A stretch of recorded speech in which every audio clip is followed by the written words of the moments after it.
responsibility to consider the options. And you can't consider the options if you don't hear them through, if you dismiss them on their surface. We have to look at everything objectively, weigh the consequences, whether that's financial, environmental, and whether or not it is consistent with our town. And I think that is the main responsibility when it comes to this property. In addition to giving the taxpayers an option to vote on it, or the chance to vote on it, I think we need to consider any potential reasonable proposals that are brought forward.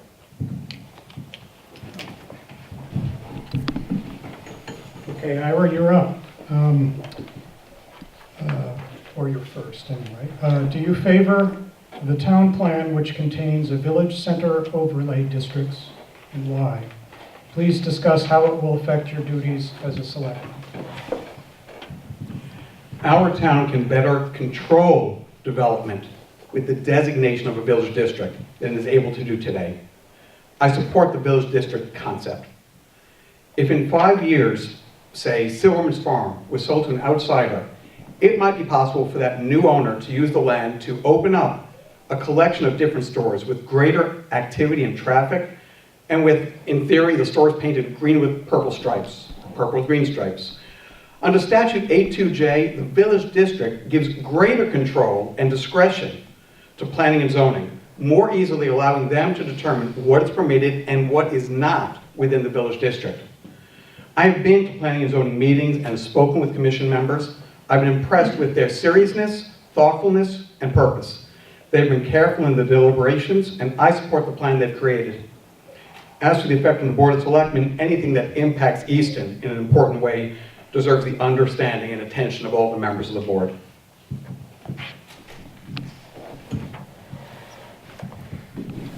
As a member of the Board of Selectmen, we backed the Planning and Zoning Commission Plan of Conservation and Development, which does include the village district.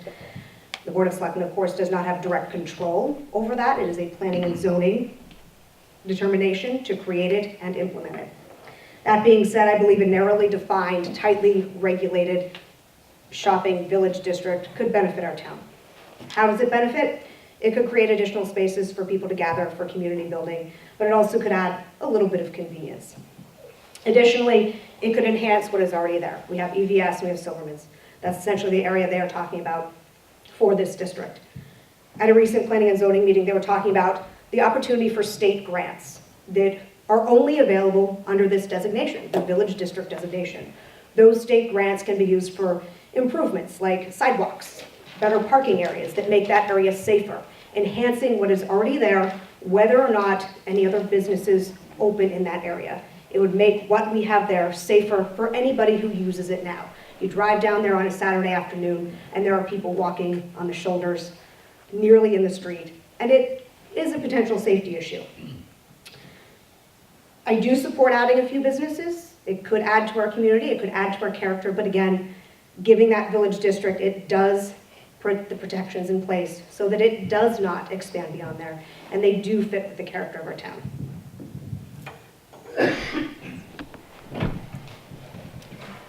If I had the opportunity as an individual citizen to cast a vote on the matter, I would vote no to the creation of the village district. However, it is not the voting piece that is paramount on my mind. The citizens should have the final say in what we do with major pieces of land. Easton land decisions will have more of an effect on the character of our town more than any other decisions we make. As a selectman, I would work to create a system that provides the citizens the opportunity to vote on whether or not to create this. And if the majority vote, I would respect the vote and I would do my part to implement the plan. Currently, planning and zoning is the sole authority to make the decisions on this. However, there is no legal requirement that planning and zoning file this plan for conservation development this year, and I would request that they postpone their decision at this time. And going forward, I would work with my fellow selectmen to make the requested legal changes so that the townwide people have the vote on major land decisions. And as an aside, I believe we should change our Planning and Zoning Commission from an appointed to an elected body through the citizenry. Thank you.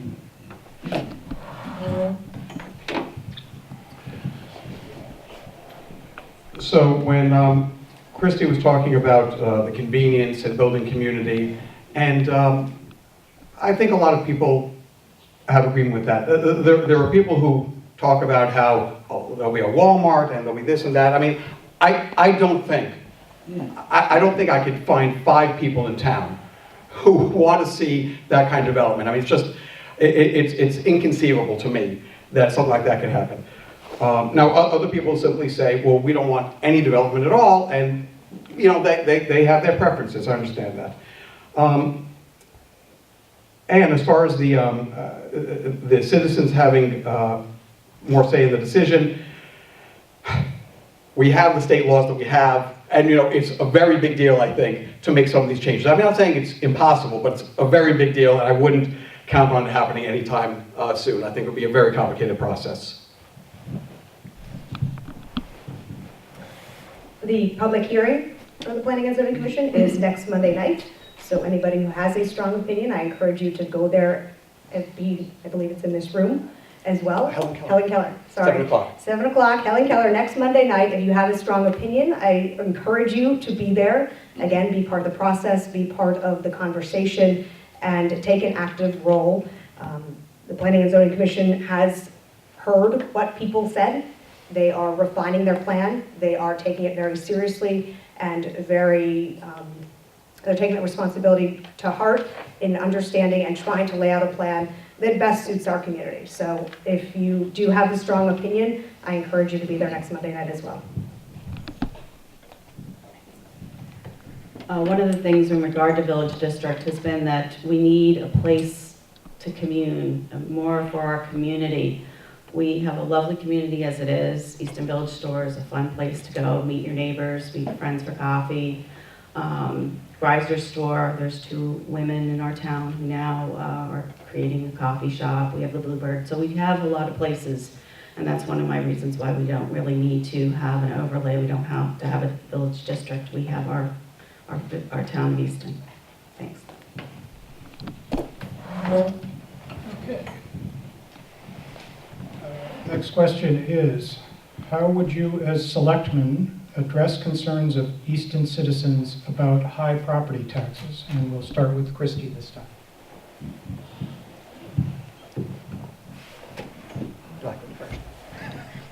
Lost track of who was going first. Property taxes are a major concern in town. Going around and talking to people and knocking on doors, that is the universal response that you hear when you say, do you have any concerns? What's on your mind? And inevitably, it comes down to property taxes. I firmly believe in controlling town spending.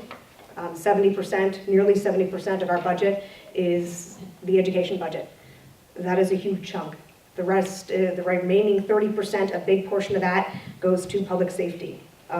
It's hard to make cuts in either of those areas when you're talking about education or public safety. And our town has repeatedly shown that those are 2 very valuable parts of our community. They're shown that through passing the budget referendum each spring, each May. People support it and agree that those are ways we want to invest our town money. Unfortunately, when it comes to state funding, we're considered to be a wealthy community. So our state funding has been cut drastically in recent years. Whether it's education or other forms. So that puts a higher responsibility, a larger burden on our taxpayers. The town is looking for opportunities to get state grants, whether it be for roads or bridges, to lessen that burden on the taxpayers. We need to look for more of those opportunities. It is obviously a tough situation when you're trying to get state money for anything, but we need to look into that. We do have a number of seniors in town who are on fixed incomes, and we need to take care of them. We need to make sure they are able to stay in their communities. We have senior tax relief, and I think that is another beneficial way in order to help deal with the concerns of high property taxes for our senior community.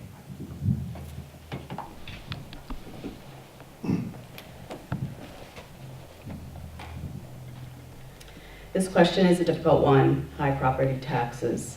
When providing for necessary services, budgets must demonstrate a high level of fiscal responsibility aimed at controlling costs and restricting taxation. One thing I've noticed is that planning and zoning seems to be marketing our town to millennials, specifically to millennials. That would definitely increase our taxes. Our education costs would be for 2 children approximately $44,000.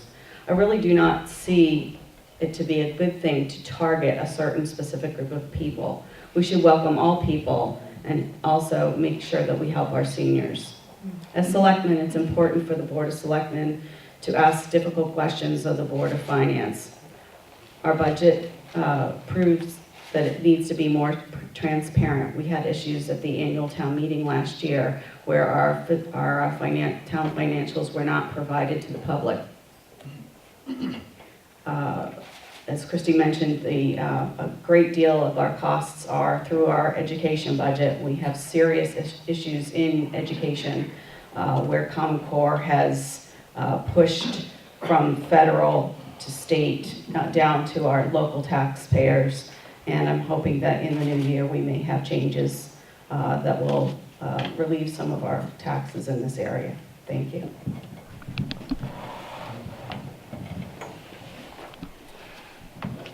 We know our taxes are not low. We also know that we are blessed to live in a beautiful and safe town with open spaces and great education for our children. I want to balance our community needs with our revenue stream, and to do so, I'll ask 3 basic questions. First, are we paying more than we should for what we get? Are we managing our spending and finances as carefully as we should? Second, do our budget, taxes, and land use reflect the desires and best interests of our residents? Are we buying more education quality, more services, more open space than we really want and are willing to pay for? We have to ask this hard question and be willing to consider the answer honestly. Third, where does this lead over time? As costs continue to rise, lowering taxes without reducing the quality of education might mean seeking development and commercial revenue. Most of the town does not want that, or at least not very much of it. Given that reality, I want us to examine what our fiscal situation will look like 10 or 15 years from now, and analyze whether the path we are choosing is sustainable. If not, we need to consider what changes are needed to get the best results we can. Finally, we do want to ensure affordability for our older residents. Not enough residents are aware of both the tax abatement program and the tax deferral program that can apply to those 65 and older whose income and assets make the property taxes especially burdensome. These programs can reduce the annual bite considerably, and we should publicize this better. I think, as Ira mentioned, property taxes are not an easy issue to deal with. It is relative when you use the word high, but when you get that tax bill or when it comes out of your mortgage, you realize it and you see it. We are a unique town, and part of that unique town is that our revenue stream is property taxes. That's how we pay for our town services. That's how we pay for our town bills. And as I said before, we are fortunate to live in a community that is willing and interested in investing in things like education and public safety. So the cuts are not easy. It's not an easy task to reduce the budget, but we do need to look at those options. We need to look at, are we getting the most for our money? Are we making wise decisions? But it's not an easy answer.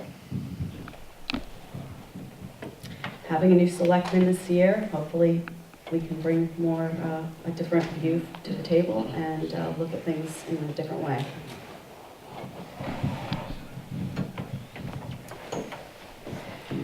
Anne mentioned the cost of having more kids come to our community.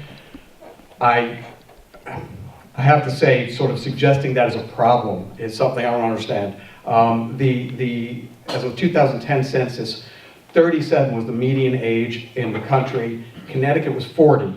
And I saw 2 different figures for Easton. One said 47, the other one said 44. I'm not sure which one was wrong. But I think it's above the average. And, sort of setting us up to not welcome young families with kids is a death spiral. That can't be a way to preserve the strength of Easton. As far as Common Core, that's not within the town's control. It's a state and federal issue. Okay. I think that was it. Yeah. Okay. Anne, we'll start with you this time. Many of our citizens believe Aquarion, our largest landowner, is undertaxed. Do you agree? And if so, what would you as selectmen